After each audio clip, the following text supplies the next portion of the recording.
Hi, this is Elizabeth, one of the co-hosts of Beauties and Headcanons. Thanks for listening to the following broadcast on Public House Media.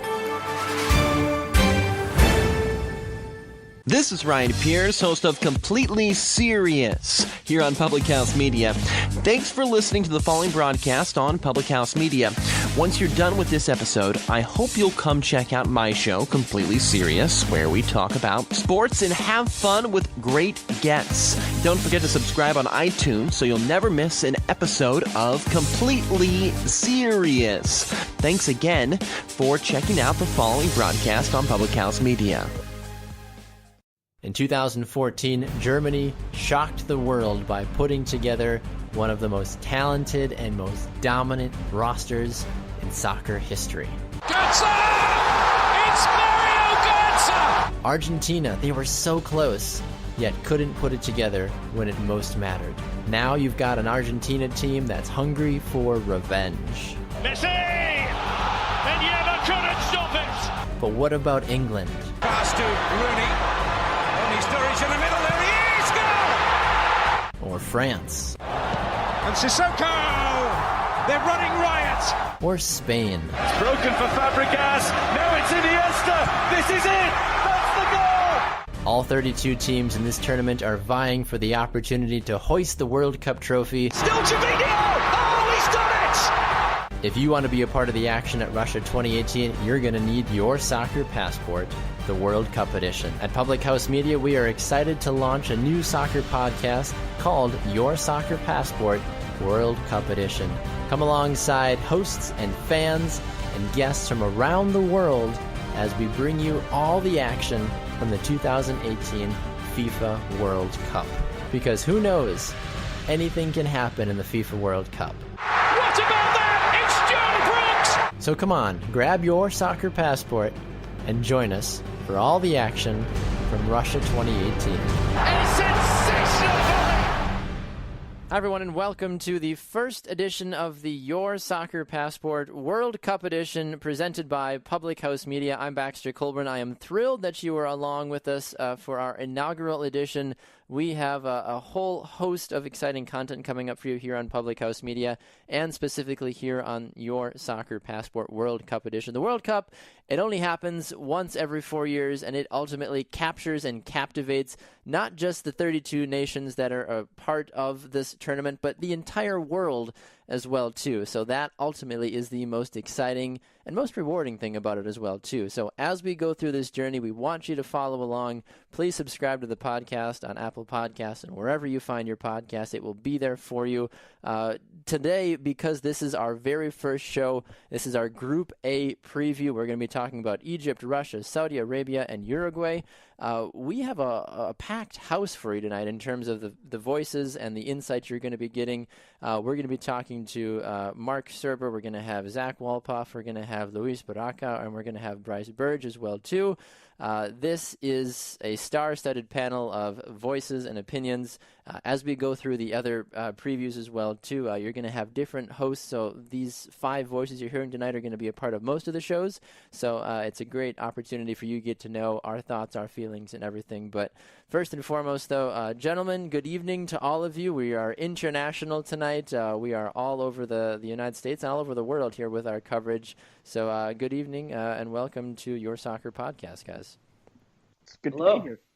Thank you. Hey guys, thank All you, right. thank you very much. So let's jump right into it. Russia 2018. What better way to get things started than by looking at the host nation right away? And we've apparently got a designated Russian fan here. We have Zach Wolpoff first. Zach, welcome to the show. Thanks again in advance for your insight into the entire World Cup tournament. But Zach, you're a big Russia supporter. Talk to us about the Russian team, the host nation. They qualify, obviously, based off of being the host nation, but they don't have too terrible of a national team as well, too. Give us your insights about what we can expect from Russia. So it depends on how you look at it. If you look at Russia if you look at Russia 10 years ago, Russia 2008, that team was probably one of the best teams that the Russia or Soviet Union has put out in quite a while. Mm-hmm. And that was really the zenith of their capabilities as of lately. And that's really And the fact that they made it as far as they did, they raised the bar way too high, and now all of a sudden they can't hit it. If you look at the next couple of tournaments, 2010, they missed out. 2012, Euros, group play end. 2014, World Cup, out in group play. 2016, Euros.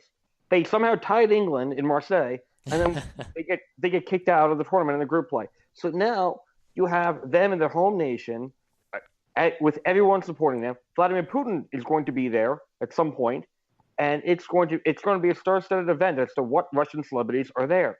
And if you look at the Russian Olympics in 2014 in Sochi, everyone said the Russians need to win gold in ice hockey. What happened? They didn't even make the medal rounds.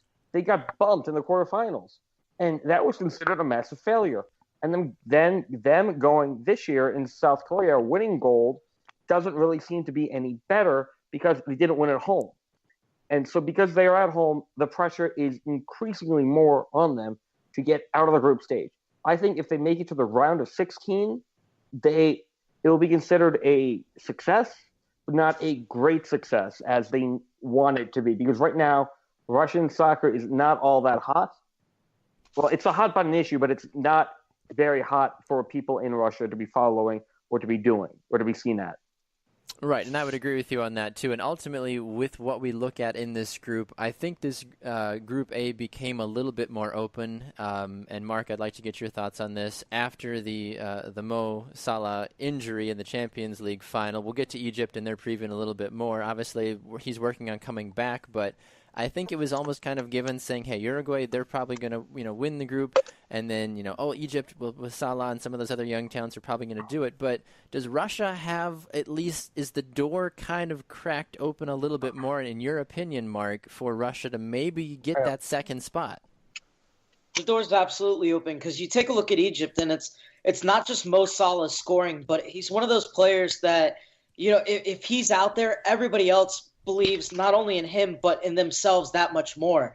And if he's not out there, I think that the whole level of the team drops. And so it's one of those things where you have to look at how are they going to cope, not only with the tactical side of Salah not being out there if he's unable to go or if he's only at 50%, but how is everybody else going to react? And do the rest of those players have the ability to pick up their game? You take away his goals, and you only have 3 goals in qualifying coming from other players. And so the question becomes, where do the goals come from for Egypt? And that's really where the door is open for Russia. At the same time, going back to Russia, only 2 strikers have more than 10 international goals themselves. So that's an area where Russia's lagging, and their only really creative player is Zagoev, and he is incredibly inconsistent. Well, Zagoev, he's had so many issues. He was promoted and put in being like, yeah, he's going to be the next great Russian player. And he never really could do anything. And he's been frustrating to watch all these years. And he has the ball. I'm like, great, do something with it. He loses possession. And I'm like ripping my hair out. And I have if you look at me on Twitter or Instagram, I have a lot of hair to pull out. I don't want to lose my hair. Well, hopefully, from that perspective, I guess maybe we'll see a little bit better production. But there's only been one World Cup host nation to not make it out of the group stage, and that was South Africa back in 2010. So Russia looking to hopefully not become a statistic in that aspect. But really quickly, Luis and Brice, your quick thoughts. Luis, we'll start with you first. One really quick important fact that we need to remember is that Russia hasn't won an international game since October of 2017. They've conceded 10 goals in the last 4 matches. Granted, they played 4 of the best teams in the world, Argentina, Spain, Brazil, and France. But, Luis, we're going to talk about this a lot, obviously, going through this tournament. You need to score goals and you need to beat good teams to be successful in general, but especially at the World Cup. Well, a few months ago, I saw in an Argentinian program a theory that it's very simple. It transfers us into the essence of the simplicity of soccer. If you don't make a goal, you can win a match, and if you can win a match, so true. You can get into the World Cup. It's very easy. It's very and let's check out some other stuff also. Not play the qualifiers. It's a very big weight for you being the host also, because you don't get to play the qualifiers. Brazil didn't play the qualifiers back 4 years ago, and for me, in my opinion, Brazil didn't have a very competitive team like they do it this year. Fact is, Brazil played the qualifiers this time, and they made a competitive team right now. Russia, in my opinion, it's not the same like it was like Zach said, like 10 years ago when they had Arshavin or Pavluchenko, those kind of players. The greats, yep. Yeah, and that's my theory. I want to put a pen on that of that Argentinian theory that if you don't win, if you don't make a goal, you can win a match, and if you can win a match, you can't get into the World Cup. It's very easy. I experienced that for over 36 years, so that's a very heavy but true theory. Right. All right. So, Brice, as we wrap up Russia here, we're going to start with you on, do you believe Russia qualifies for the next round? Do they make it out of the group, in your opinion, yes or no? I don't think so. And I think a lot of that has to deal with the fact of, brought up before, not playing qualifiers. You're going up against a team in Saudi Arabia that can put goals on the board pretty easily right in that first game. And if there's not 3 points on the board for Russia after that very first opening game, then hearts are going to sink, and you're not going to be able to claw back out with how Egypt plays a little bit more conservatively when they get further down the line in the group stage, and how dominant Uruguay is going to look. So Russia has to win that first game. They're going to have jitters. They should have jitters, and they have injury issues. And with that defensive side lacking a little bit for the Russians right now, it's going to be hard to keep goals down defensively, and I'm not sure if they've got the creativity up front to really kind of respond and make higher scoring games in their favor. Yeah, I'd agree with that as well too. I would disagree with that. I think Fedor Smolov, he's trying to get out of Russia. He plays he's got 14 goals and 24 appearances for Krasnodar in the Premier League in Russia. He was targeted by West Ham. He really wanted to go to West Ham. He would have walked on his hands and knees to West Ham if he could.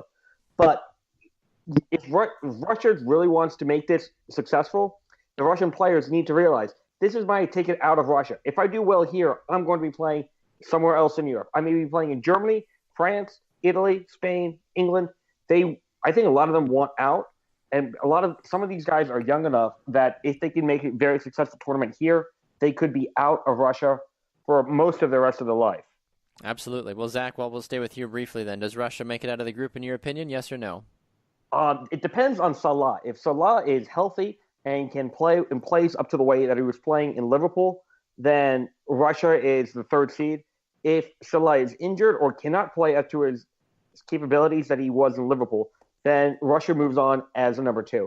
Again, this goes back to they need to win versus Saudi Arabia. They need to, in my mind, at least get 3 goals, go into Egypt, either getting a draw or keeping the goal differential even closer, and then they're going to play Uruguay, and Uruguay is going to wipe the floor with them. But as long as they have get out to a good start in the first match and have a good goal differential, then I really could see Russia moving on. All right. Mark, your thoughts on the Salah factor there for the Russians possibly escaping the group? I think that Russia needs to absolutely win that first game against Saudi Arabia, and then it will be what can they do going on from there on out. But if there is a Mo Salah-less Egypt, then yeah, I think Russia does sneak in the back door as the number 2 team. And Luis, your final thoughts, sir? Let's see. Russia, in this case, sorry. I had something in my throat. Sorry. And Russia in this case has a big like Brice said. They have a very special match against Saudi Arabia. But, I truly believe Russia can make it because we had the chance to play Saudi Arabia last Sunday. Yeah, last Sunday. And in my opinion, I don't want to be a bad guy right now. But Saudi Arabia, in my opinion, has a very has these qualities that make them look as an amateur team sometimes. Of Group A, they're the weakest one of the group, and I don't know if I'm the right guy to say it, but Russia can make it against Saudi Arabia, but they need to do it big time, scoring as far as goals as they can make it, because they are gonna have the qualification match against Egypt. For me, the main match of Russia is gonna be against Egypt. In my opinion, that's my opinion. If Russia can make it against Salah and company, they can make it into the knockout stage. All right. And for me, I'm going to have to side on the side of Russia as well, too. I feel like the host nation is going to ride the support of the fans, and I think ultimately, as we heard from Zach as well, too, the creativity up top is ultimately going to pay off and allow Russia to get that second spot, because we'll talk probably a lot more in depth about it. Anytime Luis Suarez is on the field, as long as he's not biting people, I have a good feeling that Uruguay is gonna win that group. So, gentlemen, let's transition over to Saudi Arabia. I know that we spent a lot of time talking on the host nation, and I think we can all kind of agree up front that Saudi Arabia is not going to be a massive threat, barring incredible injuries and a lot of luck of the gods and some FIFA corruption. So congratulations on winning the 2018 World Cup, Saudi Arabia. But realistically, though, I'll be honest, I'm a little upset that Australia didn't make it into the World Cup. They're always a fun team to watch. And Saudi Arabia came in second place in their qualifying because they finished on goal difference ahead of Australia. But Saudi Arabia, boy, oh boy, what good can you say about this team realistically, gentlemen, moving forward? But they made it. That exactly. I mean, it's they've made it since 2006. So it's hard in that situation, right, to be mad about that because they made it. Baxter, I have something good to say about Saudi Arabia. Perfect. And they have the most hated man in Chile right now, which is yeah, definitely. They have the most hated man of all Chile. I don't know if you heard the story, obviously. Juan Antonio Pizzi, he played the qualifiers with the Chilean national team, and he didn't make it. He lost against Peru because by goal difference. However, last December, Saudi Arabia fired Edgardo Bauza, the Argentinian coach, and they signed in Juan Antonio Pizzi, which became instantly the most hated man in Chile. And Pizzi has the same ideology of play as Marcelo Bielsa or Jorge Sampaoli, which he has this very offensive tactic. He has very offensive tactics of maybe 3-4-3 or 4-3-3. He has a very offensive mind, but let's face it, he doesn't have a very strong team right now. Obviously, he has the weakest team of all Group A, so it's going to be very different for him making into this World Cup. And I think. Sorry, go ahead. Why do you have to bring up Bielsa? Why do you have to bring up my president like that? Because Bielsa, in my opinion, is the father of Chilean football right now. In my opinion, Marcelo Bielsa, for me, is the father of Chilean football because he and not also for Chilean football. In my opinion, he's the second father of Pep Guardiola. In my opinion, because I don't know if you heard Pep Guardiola's story. While he was about to become a coach, he spent a lot of time in Argentina and in Rosario, where Bielsa is from. So he had this like private school lessons with Marcelo Bielsa, which he has. He's very known for his radical tactics and very, very risky also, very risky. So I truly believe something. Don't worry. Something good that Juan Antonio Pizzi has is the Chilean school. Hey Baxter, your mic's on. Sorry, I was muted on my end. Anyway, sorry, continue. I was saying about a fun thing that Juan Antonio Pizzi has is that he also follows the Marcelo Bielsa school.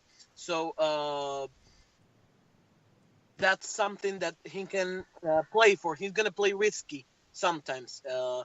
Obviously, Saudi Arabia, it's a very amateur team, but they're going to risk it all. And that's the conclusion I have. I mean, you gotta. I mean, they don't make the world. I mean, sure, they've made the World Cup in the past, but I mean, for a lot of these guys, this may be the biggest stage that they'll ever play on. And this may be the only time that the whole entire world is watching them. So they want to go out. If you're starting, you want to go out. You want to make a name for yourself.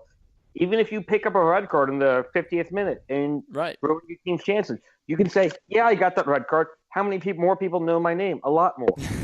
Exactly. That's one way to look at it. I mean, well, the thing is that Saudi Arabia is still in the tournament and they're in the weakest group.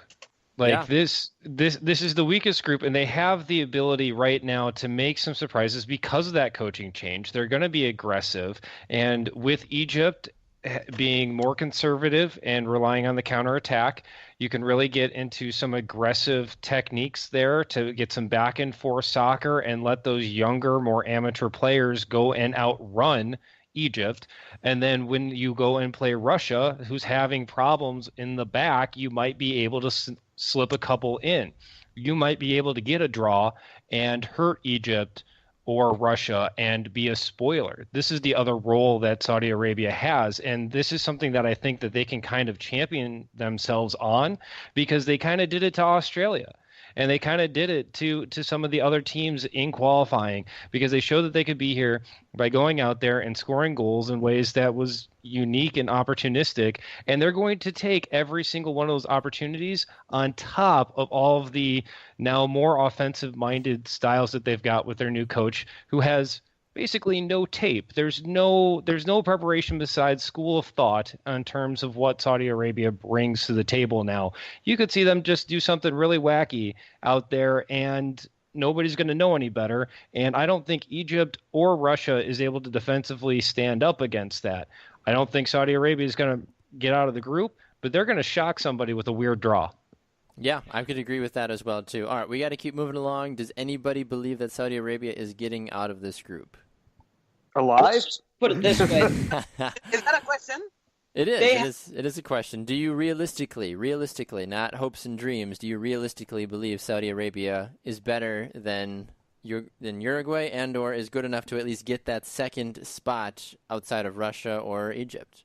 Let's just put it this way. They haven't won a World Cup game since 1994, and I don't think anybody on this team is more famous or as famous or better than anybody who's in their 2006 or 1994 squads. Marc Serber bringing the heat, but also the reality check as well too. I completely agree with you on that one as well. Luis, did you have a counter argument to that? You made it sound like you wanted to argue the case for Saudi Arabia.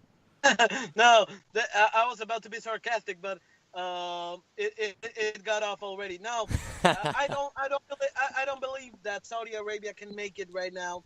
Definitely, the fight is going to be between Egypt and Russia. Definitely, there's no, in my opinion, there's no chance for Saudi Arabia right now.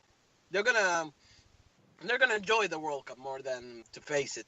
Right, and I agree with that as well too. And ultimately, that's what you want. I feel like if you're a manager in this situation, you're looking at your 23 players, you're saying, "Look, guys." And you guys, a lot of you have hit on this too. This is arguably the biggest stage these guys are ever going to play on. Who knows the next time this team qualifies for a World Cup? Enjoy every single second of it. You may only get the 3 matches you get to play in, but hey, you got to play at the World Cup. That's something that none of us can claim. That's something, a vast majority of the world can never claim, is that they got to play in a World Cup. Doesn't matter what nation you did it for.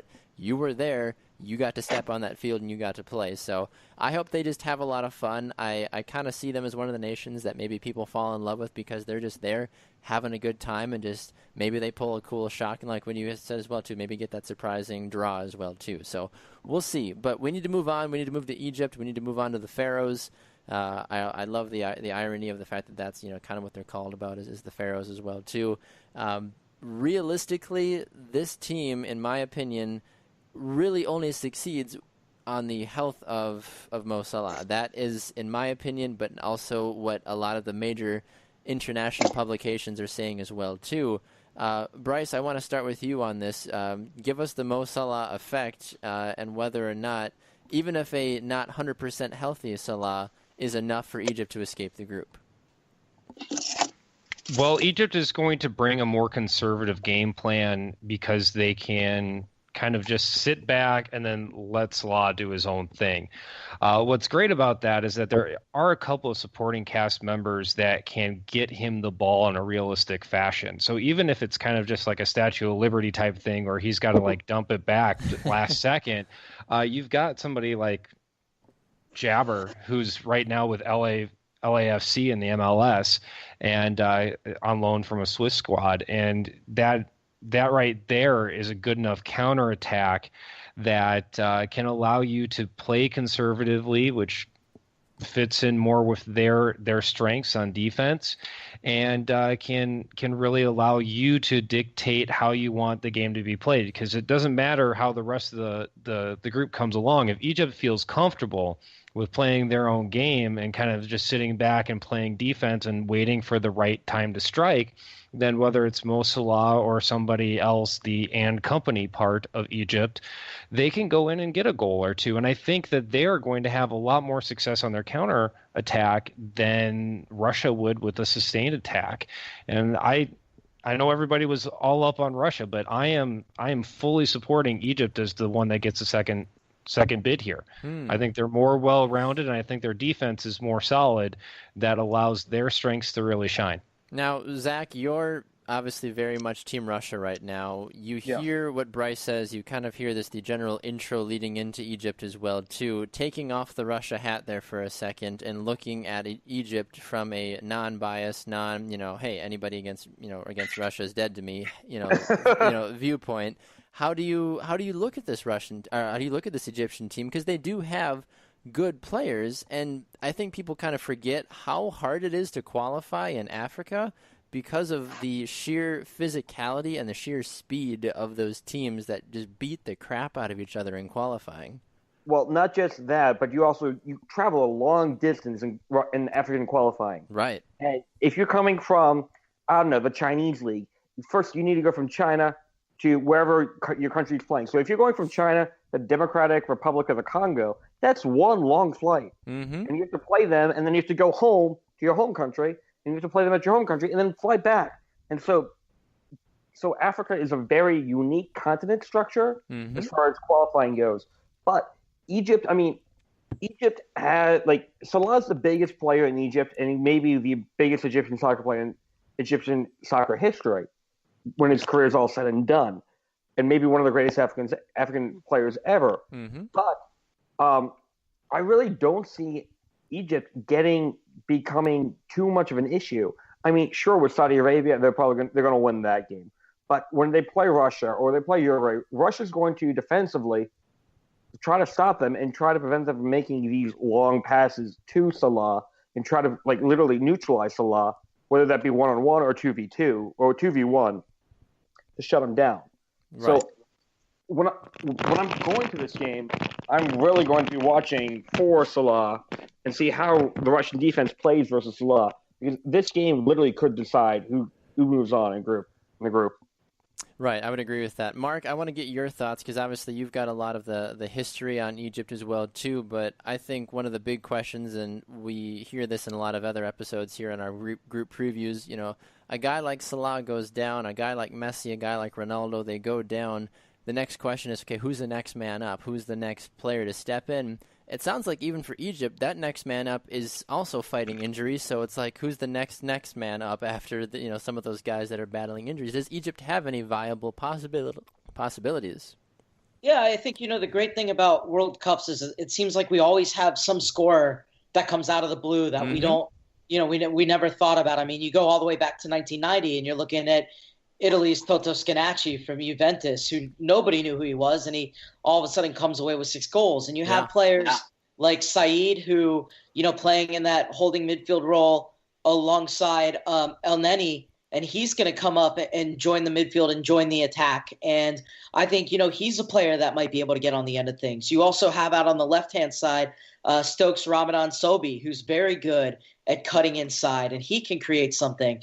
And then you have Puka, who often comes up top with Mo Salah and is very good at combining with him through flicks and layoffs or through that hold-up play and those layoffs, bringing other midfielders into the attack. So all of a sudden, And like Brice said, you have a team that is very good and very solid defensively, as Hector Cooper teams are. In fact, obviously not today with a 3-0 drubbing suffered at the hands of Belgium, but at one point earlier this year in 30 games, they had only conceded more than one goal in that course.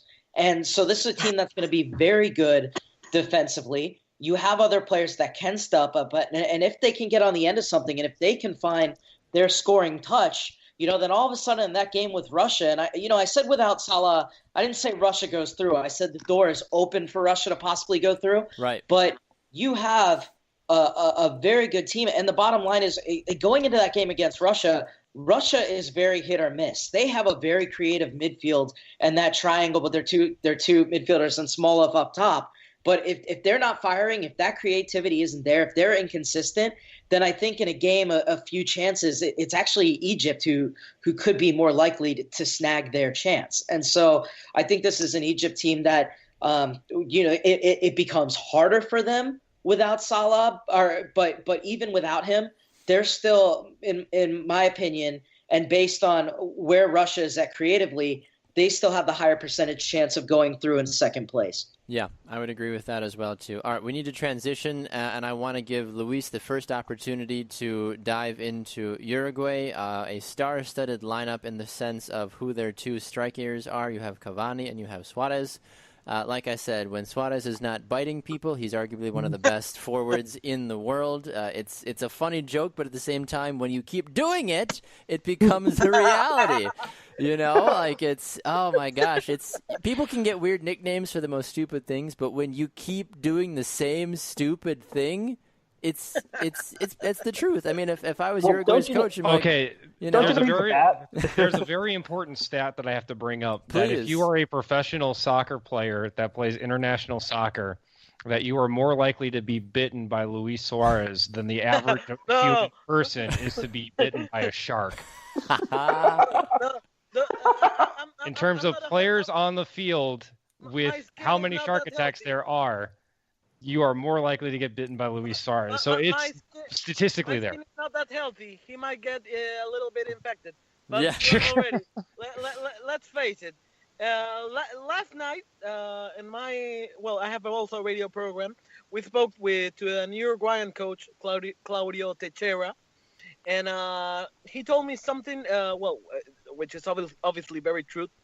They have everything on a silver plate right now. Mm-hmm. It's totally true. They have absolutely everything right now on a silver plate, and like Baxter said, when Suarez is not biting people, he is the main. He and Cavani are a better duo than Will Smith and Tommy Lee Jones in Men in Black. Those are fighting words, Luis. Those are fighting words right there. Yeah, but definitely Tommy Lee Jones didn't combine for 71 goals in 99 league matches this season. No. Also I true. mean by lethal. I mean by a lethal duo. And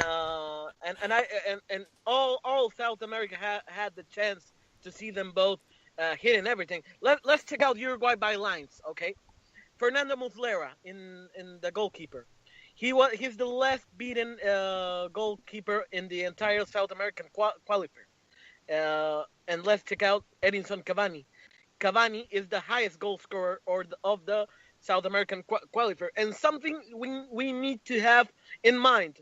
For the first time ever since 1990, since 1990, Uruguay gets into the World Cup by not getting into the playoffs because for over 2.5 decades, all the times that Uruguay came into the World Cup was through the playoffs. Most of it against Australia, obviously, and or last time against Jordan. So we have to say this Uruguay is coming more powerful than before, and with Suarez and Cavani at their best. I don't think that 4 years ago was their best moment because Suarez wasn't that big star like he is right now in Barcelona. I think he's that number 9 that Messi in Barcelona was looking for because Messi didn't. I think in his mind, Messi didn't want to be the star of them all. He needed he needed a guy who can complement with, and that guy who can make the the goals that he can is Luis Suarez, and Luis Suarez is a great man that you can complement with. So, Mark, tell me about your opinion in this regards. You mentioned it briefly in passing about the Cavani Suarez 71 goals in 99 league matches, but aside from the household names, we've heard a lot in the media about this revamped young attacking midfield. Give us your thoughts a little bit about how the head manager here seems to be favoring more of a younger, attack-minded midfield. Hey, it's super exciting because for me, Uruguay has always had strong players, obviously, who've led the line and have scored tons of goals. We're going obviously back to, Diego Forlan all the way up to what we have now in Cavani and Suarez. But now I think you're seeing a new generation of Uruguayans coming up who are very creative in the midfield. And so it's not just going to be this forward line that can score goals with a ton of guys who have that Uruguayan fighting spirit that is so famous. You have a lot of younger guys like Bentancur, who's just 20 years old out of Juventus, who will come up and join the front line and make it almost like a 4-3-3 from the normal 4-4-2 formation with Cavani and Suarez. You have a guy like Tavera who had a tremendous season with Sampdoria, and he comes in off the bench usually and provides minutes when everybody else is tired. He finds the opening and can thread through passes to Cavani and Suarez, who are best at getting behind defenses. And so I think, Tavares has gone with a spine of the team, as Luis alluded to, that has been together and went through the semifinals together since 2010. But there's also this very exciting and creative attacking mindset that's being added to it as well. And so I think that's going to be very interesting to see how the incredibly experienced mix with the incredibly inexperienced but very creative for Uruguay. And I think that it's something that the cracks, if there are any, can be papered over in such a weak group. But it'll be very interesting when they get to playing either Portugal or Spain in the round of 16, and possibly France in the quarterfinals as well. So, all right, Brice, we got to get your thoughts, and Zach, you're fast as well too as we get ready to wrap this up. We've had some amazing discussion this evening as well too. Brice, if you had to pick, how do you believe Uruguay wins all three of their group games? Yes or no? Yes. Do they concede any goals? Yes. How many? 2. You think they concede? Okay. One to Egypt, one to Saudi Arabia. Don't take. Interesting. Okay, I'm curious. That's an interesting thought process about conceding against Saudi Arabia. And if I do, I feel like that could be kind of a garbage time goal if they do concede one against Saudi Arabia. When I see Uruguay right now, their main focus for this group, because the group is so weak, is to make sure that their midfield works well with each other and that they can get the ball to their stars. They're going to be working on things in game time scenarios to make sure that the pressure's not there, and they will be focused further on, as they should. And so that will give them an opportunity to concede something, but also they kind of want to concede a couple of goals so that way they can see what's going to happen as they prepare defensively against better teams in either Portugal or Spain. Agreed. All right, Zach, as we get ready to wrap this up as well, too, kind of the same general question placed back to you as well, too. Uruguay, they seem to kind of have at least the group stage that is given. It's like, hey, you just go ahead and play your round of 16 game. If Uruguay loses a game in this group, who do they lose to, in your opinion? If Salah is healthy, Egypt. If he's not healthy, then they should have no problem picking up 9 points on only conceding 2 goals.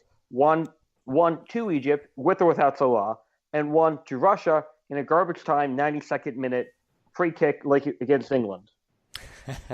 I like that. Okay, there we go. The gentlemen calling their shots this evening. So, all right, guys, we've got to wrap things up. This has been an exciting Group A preview. We've got so many more previews coming up for fans and folks listening to the show as well, too.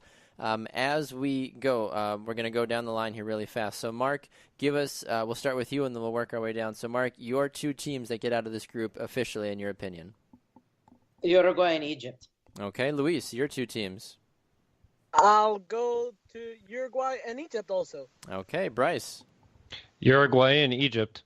Zach, I feel like I know your answer, but I'm going to ask you anyway. Call me a homer. Uruguay and Russia. I knew. See, that's why I said. That's why I asked it. And for me, I gotta go with Uruguay, and I have to go with Russia as well too. Honestly, Egypt. I want to pull for Egypt if Salah's healthy. He's an amazing player. He's fun to watch, but I think Russia rides the momentum of the home supporters and ultimately finds success that way.